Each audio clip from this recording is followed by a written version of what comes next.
I grew up in Los Angeles, so I was born and raised in Los Angeles, and my earliest recollection of running was running home from kindergarten. We had a third child in our family. I was the oldest of three, and my mom was having a hard time getting me home from kindergarten when I was 6 years old. So I said, "Mom, you know what? You don't need to worry about getting me home. I'll just run." She said, "You're crazy." And I said, No, let me try it. And I found that I love to run. So I started running at 6 years old. I ran up through a freshman in high school, cross country actually. I ran my first marathon when I was 14 years old, and then I stopped running altogether. Just gave it up completely and did other things. Lo and behold, I find myself in a bar on my 30th birthday, doing what we do on our 30th birthday here, and I said to my buddies at 11 o'clock at night, I'm leaving, and they said, "Where are you going?" And I said, "I'm going to go running tonight." And they said, "You don't run? What do you mean?" I said, "I used to love to run when I was younger, and I want that passion back. And tonight I'm going to run 30 miles to celebrate my 30th birthday." And they said, "You're drunk."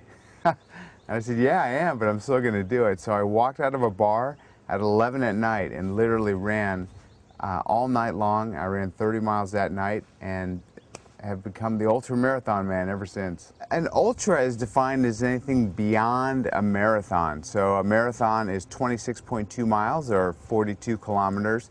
An ultramarathon is anything beyond that. So ultramarathoners run 50 miles, 100 miles. I've run 200 miles, even further than that. We really stretch the boundaries of the human spirit and human endurance. People say, you know, how many marathons have you run?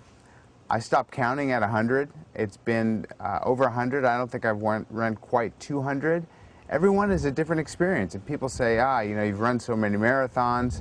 I never discount the marathon. Completing a marathon is an incredible achievement. It's something 99.9% of the people will never do. So even though, you know, I've run 350 miles nonstop, I commend anyone who's running the LA Marathon.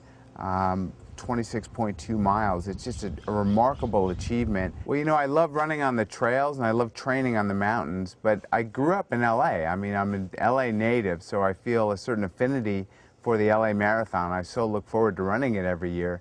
In fact, one of my fondest memories ever is my dad running the LA Marathon. He ran the inaugural LA Marathon, and I was there to watch him cross that finish line, and it left an impression on me forever. You know, so the weekend of the LA Marathon, I'm actually I'm going to be staying in Santa Barbara. It's about 100 miles from Santa Barbara, where I'm staying, to the LA Marathon. So I'll take off about 24 hours in advance to run the 100 miles. I'll run right down the Pacific Coast Highway, right along the coast. It'll be extremely beautiful, so I look forward to that. I'll run to the expo, actually, on Sunday, and I'm going to give a talk. So if anyone wants to come listen to me talk, I'll be at the expo on Sunday afternoon. And then I'll probably, you know, just kick about and run the marathon with everyone on Monday. Seems like a great weekend.